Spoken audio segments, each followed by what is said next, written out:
Assalamualaikum warahmatullahi wabarakatuh.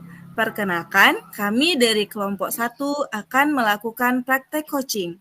Yang berperan sebagai coach adalah saya, Ibu Mursida, dan yang menjadi coach adalah rekan saya, Ibu Vita. Mari saksikan coaching kami sesi satu. Assalamualaikum Vita, apa kabarnya hari ini? Alhamdulillah baik Ibu. Baiklah Vita, mohon maaf Ibu mengganggu waktu Vita. Begini Vita, Ibu dengar Vita ditunjuk untuk mengikuti lomba OSN Matematika ya? Tetapi Ibu lihat Vita kurang begitu semangat untuk mengikutinya. Kira-kira apa penyebabnya? Iya Bu, saya memang ditunjuk mengikuti lomba OSN Matematika, tapi saya kurang merasa percaya diri Bu. Oh, begitu. Vita masih belum percaya diri. Coba jelaskan, mengapa Vita kurang percaya diri untuk mengikuti lomba OSN Matematika? Iya Bu, karena saya merasa kurang pantas untuk bisa mewakili sekolah. Saya kan masih kelas 4 Bu. Terus dulu saya pernah mengikuti perlombaan sejenis, tetapi gagal.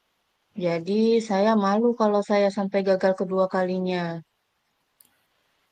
Sekarang Ibu paham mengapa perasaan Vita saat ditunjuk untuk mewakili sekolah dalam lomba OSN Matematika. Kami menunjuk Vita karena Vita mempunyai potensi bagus dalam matematika. Menurut Vita, apa saja kemampuan Vita dalam pelajaran matematika? Saya paling suka menghafal kali-kali rumus-rumus Bu dalam matematika. Saya juga suka menonton video-video pembelajaran matematika. Saya juga ada les matematika, hitung cepat dan jari matika, Ibu. Nah, itu kan bagus kemampuan Vita dalam matematika. Itu sudah lebih dari cukup loh untuk mengikuti perlombaan ini. Kira-kira apa rencana Vita agar Vita lebih percaya diri untuk bisa mengikuti perlombaan ini? Rencana saya, yang pertama, saya akan menemui Pak Hari sebagai guru pendamping matematika untuk membantu saya belajar lebih giat lagi untuk persiapan perlombaan, Bu. Kemudian yang kedua, saya akan berlatih dengan menjawab soal-soal yang akan diberikan oleh Pak Hari agar saya lebih percaya diri dengan jawaban saya. Selanjutnya, saya akan menunjukkan jawaban saya untuk dikoreksi oleh Pak Hari dan mencoba untuk menghilangkan rasa trauma saya atas kegagalan saya waktu dulu ikut perlombaan cerdas cermat matematika. Wah, bagus sekali. Ternyata rencana Vita luar biasa. Dan Ibu yakin Vita mampu lebih baik dari pengalaman yang pernah Vita alami. Apakah Vita sekarang sudah merasa percaya diri untuk mengikuti lomba OSN Matematika? Insya Allah, Bu, saya sekarang lebih percaya diri untuk bisa mengikuti lomba ini. Terima kasih ya, Bu. Sama-sama Vita. Semoga dalam persiapan lomba berjalan dengan lancar dan nantinya Vita betul-betul siap untuk mengikuti lomba ini. Selanjutnya, adakah komitmen Vita terhadap lomba ini? Komitmen saya untuk persiapan lomba ini, saya akan berlatih sungguh-sungguh dengan Pak Hari. Dan juga saya akan berlatih dengan guru matematika di luar sekolah tempat saya les, Bu. Mudah-mudahan ini bisa menjadi jalan ikhtiar saya untuk bisa menjadi yang terbaik dan bisa membawa nama baik sekolah dan keluarga.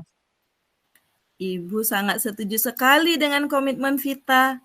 Mudah-mudahan Vita sukses dan bisa jadi juara ya. Terima kasih, Bu.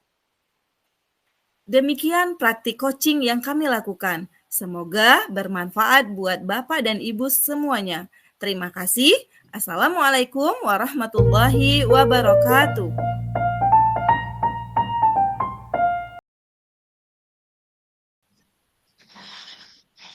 Assalamualaikum warahmatullahi wabarakatuh. Kami dari kelompok satu, yaitu saya, Ibu Vita Rizky Amelia, dan rekan saya, Ibu Mursida, akan melakukan praktik coaching sesi 2. Yang berperan sebagai coach yaitu saya sendiri, Ibu Vita Rizky Amelia, dan Ibu Mursida sebagai coachee. Baiklah, mari saksikan praktik kami. Assalamualaikum Bu Vita, apakah ada waktu sebentar?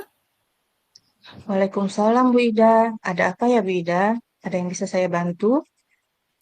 Iya nih Bu Vita, saya ingin bercerita tentang perasaan yang saya alami akhir-akhir ini di kelas Bu. Baik Bu Ida, apa yang mau Ibu ceritakan?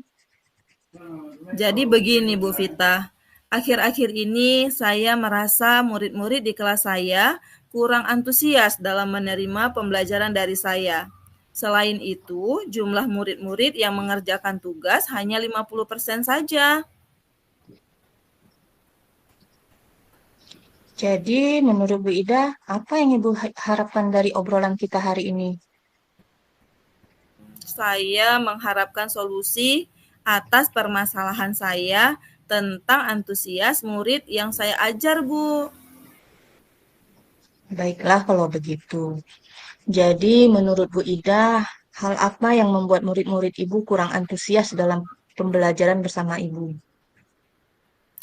Kalau saya ingat kembali, hal yang menyebabkan murid-murid saya kurang antusias adalah pertama, pembelajaran saya sepertinya kurang menarik dan cenderung membosankan. Terlalu monoton dan lebih dominan saya yang bercerita di depan murid-murid. Yang kedua, saya tidak memberikan kesempatan buat murid saya untuk berpendapat atau aktif berbicara pada pembelajaran saya. Oh, begitu ya. Kira-kira apa saja yang dapat membuat murid Ibu antusias dalam pembelajaran Ibu?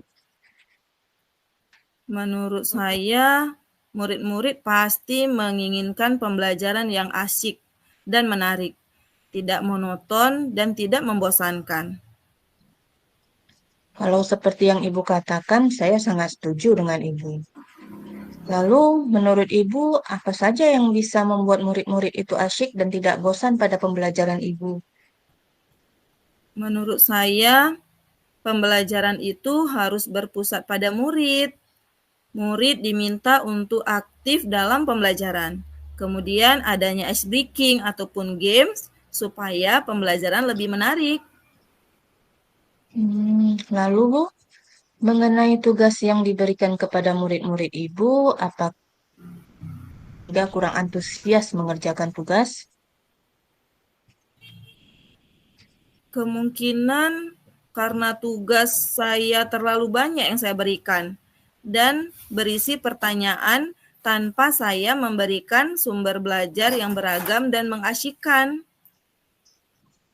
Hmm, Kalau boleh tahu nih, Ibu menggunakan sumber belajar apa saja di kelas? Saya biasanya menggunakan buku teks yang ada di perpustakaan. Adakah sumber belajar selain buku teks? Saya pikir ada, Bu. Sumber belajar seperti YouTube, artikel, atau aplikasi belajar lainnya, Bu. Nah, betul sekali, Bu. Saya yakin sekali bila Ibu bisa menggunakan berbagai macam sumber belajar, pasti akan membuat murid-murid antusias dalam pembelajaran. Jadi sekarang, apa rencana Ibu untuk menyelesaikan masalah ini? Yang pertama, saya akan merancang pembelajaran yang mengasyikkan dengan menggunakan sumber belajar yang beragam, seperti video YouTube ataupun aplikasi lain seperti TikTok. Kemudian yang kedua, saya tidak akan memberikan tugas yang terlalu banyak dan akan saya sesuaikan dengan karakteristik serta minat anak. Saya juga akan menerapkan pembelajaran berdiferensiasi untuk memenuhi kebutuhan belajar mereka. Bagus sekali rencana Ibu. Semoga bisa berhasil ya, Bu. Apa komitmen Ibu terhadap rencana Ibu?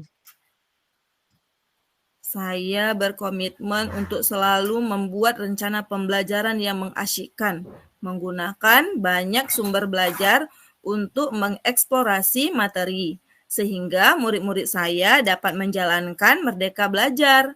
Dan saya akan membuat murid-murid saya senang dalam kegiatan eksplorasi materi, tanpa ada unsur paksaan. Akan saya serahkan pemilihan sumber belajar pada murid-murid saya. Iya, bagus sekali, Ibu. Saya sangat mendukung. Mudah-mudahan semua berjalan lancar sesuai harapan Ibu ya. Terima kasih Bu Vita atas waktu sharingnya. Mudah-mudahan kita semua bisa menjadi guru yang selalu dirindukan oleh murid-murid kita ya. Amin.